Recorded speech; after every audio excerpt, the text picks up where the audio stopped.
medyo busy lang po. Kaya hindi po tayo nakapag-upload. Ngayon, nakaluwag-luwag na and parang nagaanan din ng loob. Well, what is up mga back to Senzo Moto? In today's vlog, aking ibahagi sa inyo kung bakit Aerox ang napili kong motorsiklo. Dito pag-uusapan natin ang mga nagustuhan ko, hindi nagustuhan, present upgrades, and future upgrades nito.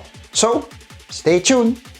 And teka, by the way, ginawa ko tong video na to dahil nagsilabasa na po ang Aerox 2021. And baka isa sa choices nyo or sa mga nagustuhan yung motor ay ang Aerox. Well, lahat naman na nagustuhan ko sa video na ito ay nandun pa rin sa bagong Aerox, and to think it is much more improved. And also, meron ding mga issues na nandun sa previous Aerox na naresolba na sa 2021 na Mio Aerox. So, let's go!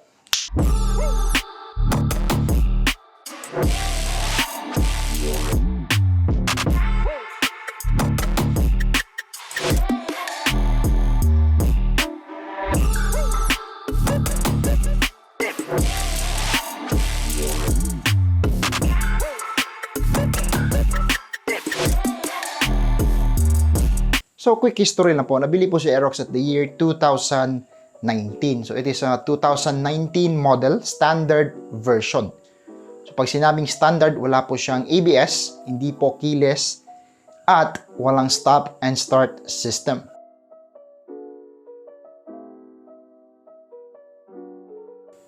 So, simula tayo sa aking nagustuhan dito sa Mio Aerox. Number 1 is storage space. Yes, marami ang namangha sa laki ng U-Box ni Aerox. So, Aerox 2019 has 24.6 liters of storage space. And sa bagong version, ay meron ng 25.6 if I'm not mistaken. Importante po ang storage space, lalong-lalo na tayo po ay naglalakbay. So, meron tayong kalalagyan ng ating mga camera, mga damit, kapote, o kahit tools. And also, kasyang-kasya po ang isang full-face na XL na helmet. At meron pa ring space para sa kapote o tools. Pangalawa naman sa nagustuhan ko sa Mio Aerox is nasa harapan ang kanyang fuel tank. Most especially, nandun sa lower middle ng motor. So kapag nandoon ang fuel tank, meron pong low center of gravity, nakakatulong po yan na maging stable sa daan. And kapag magpagas ka, ay hindi ka na bababa sa motor at buksan mo lang ang lid ng iyong gas tank. But importante po na patayin po ang makina bago magpagas. Well, I think sa Aerox safe naman po tayo doon. Pangatlo naman sa nagustuhan ko is charging port. Yes, as a moto vlogger and manlalakbay din, and also kapag food courier ka, so you have to charge your mobile phones without the aid of the power bank kasi kayang-kaya na ni Aerox na i-charge ang iyong mga device. But kailangan nyo po ng USB adapter gaya nito. Ang charging port po sa Aerox ay nasa left side pocket nito. Also, dapat mag-invest po kayo ng dekalidad na phone mount. Kasi medyo mahirap na mayroong cord galing sa charger na nakalagay sa iyong bulsa. So what if gagamitin mo yung cellphone mo habang, let's say, nagra-ride kayo or nagde-deliver ka ng pagkain. So ang aking phone bracket is Moto Wolf. I've been using it for 2 years and walang issues whatsoever. Sunod naman na gustuhan ko sa Aerox as it has wider tires. So the wider tires, the more rubber on the road, more traction, and also stable sa daan. And also dagdag din pogi points dahil parang big bike ang look ng iyong motor. But the wider tires, the heavier tires, less or meron siyang sacrifice sa acceleration. In which sa performance naman niya is we do not expect more on that Aerox dahil hindi siya kasing gaan ng Raider 150. Another is Aerox, hindi naman talaga, totoo naman talaga, we can deny Aerox is a scooter. What is one thing good with that po is kapag nagbabiyahe ka sa mabasa or maulan or let's say madaming mga tubig sa daan, yung talamsik ng tubig galing sa front wheel mo mapupunta sa iyong sapatos. Well, dito sa Aerox, tagong-tago yung sapatos ko kaya hindi siya mababasa.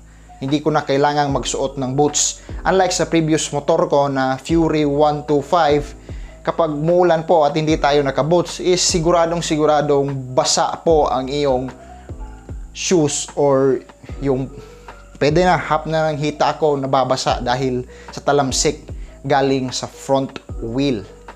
Well, dito sa Aerox, dahil sa kanyang footrest or sa kanyang footboard at meron ding parang barrier sa harapan, ay hindi mababasa ang aking paa. And lastly, ang kanyang looks. Aerox has that trendy and sporty look. Combined with its wide body and wide tires, napakapogi ng tignan. Para naman po sa akin, no?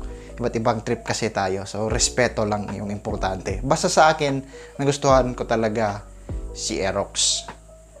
But initially, ang gusto ko talagang motor is NMAX. But the budget at the time is below 100,000 pesos lang.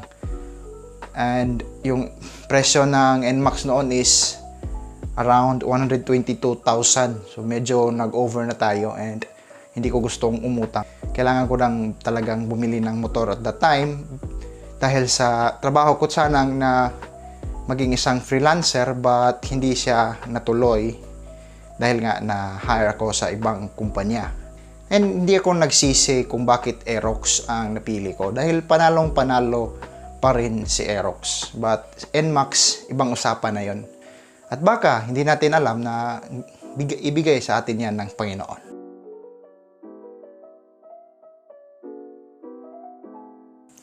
Walang perpektong motorsiklo. Lahat merong issues or hindi nagustuhan ng isang rider.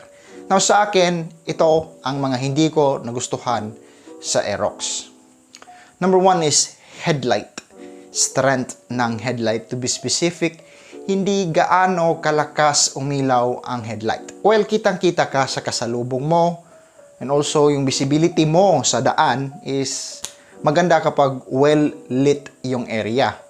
Now, kapag nandun ka sa mga bayan or yung walang light post ang highway, ay medyo parang para akong nakukulangan sa intensity ng kanyang ilaw. And isa sa mga future upgrades ng Aerox ko is to have an auxiliary headlight or auxiliary lights na tutulong sa ating visibility sa daan, hindi visibility mo sa kasalubong mo. Dahil mahina talaga ang headlight ni Aerox. Second is ang kanyang suspension. Front and rear may issue. Yes, sa rear po, matagtag ang suspension ni Aerox. Ramdam na ramdam mo ang daan kahit isang talbog. And to take note, iba po ang stability sa comfort. So meron siyang, yes, it has wide tires and it also has a low center of gravity, so it's stable and nimble, no? Maneuverability niya sa handling niya.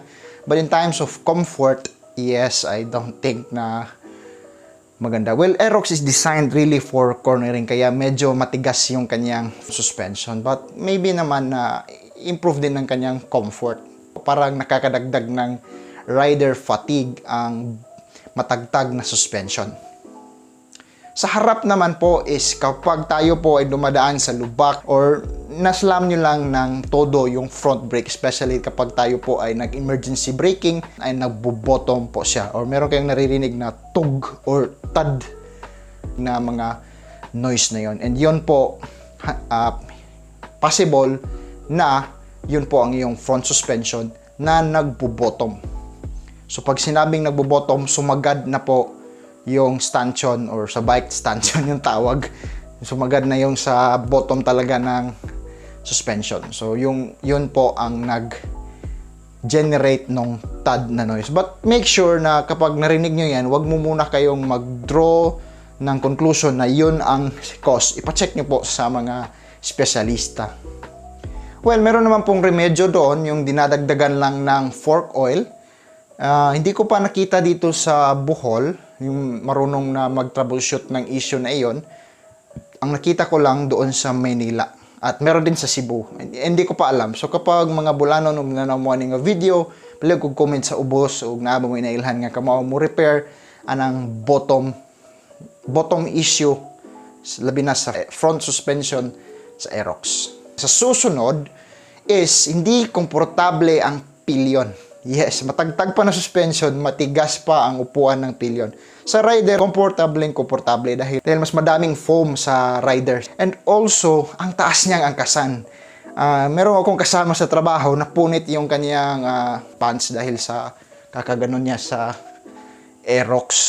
Nahirapan talaga siya sa pag-angkas.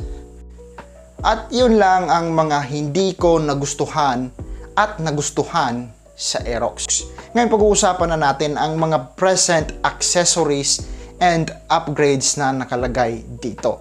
Now, a motorcycle is equipped with a Motowolf phone bracket. Meron din siyang side plugs for safety sa body in times na tayo po ay madisgrasya or mag-crash or sisemp lang tayo. Well, meron pong additional body protection doon sa bar end plugs niya. Also, it has a brisk spark plug and accent wire. So, isang accent wire which is on the previous video. Nandyan sa may mga suggestions dyan, yung mga detailed na upgrades. It also has Bendix brake pad and brake shoe also. Nandun din. And it has the Pirelli Diablo scooter na gulong. It's an oversized. So, yung stock size niya is 140. Yung sa akin is 150. Sa likod and sa harap is 70. Then sa akin is 80. For my future plans on the Aerox is, as mentioned earlier, na yung fully adjustable rear suspension and yung auxiliary or mini driving light. I prefer the mini driving light kasi low profile or hindi gaano ka kita yung driving light para iwas nakaw. And also, you must adhere with the HPG or the LTO guidelines na ilalim dapat ng headlight. Make sure yung headlight and then yung auxiliary light.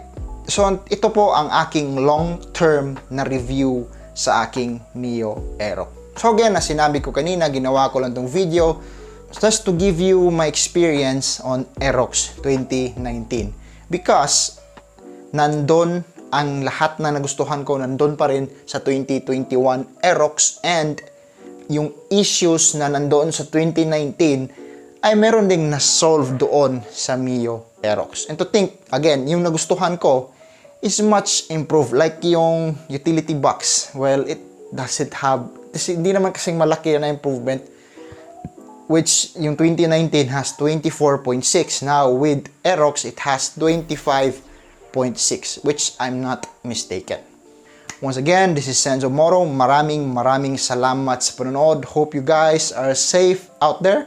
Lalong-lalo na sa pandemic na ito, tumataas po ang kaso. Tayo po ay as much as possible na kapag tayo po ay mag-ride, ay mag-solo lang or kasama lang si OBR para iwas sa COVID-19.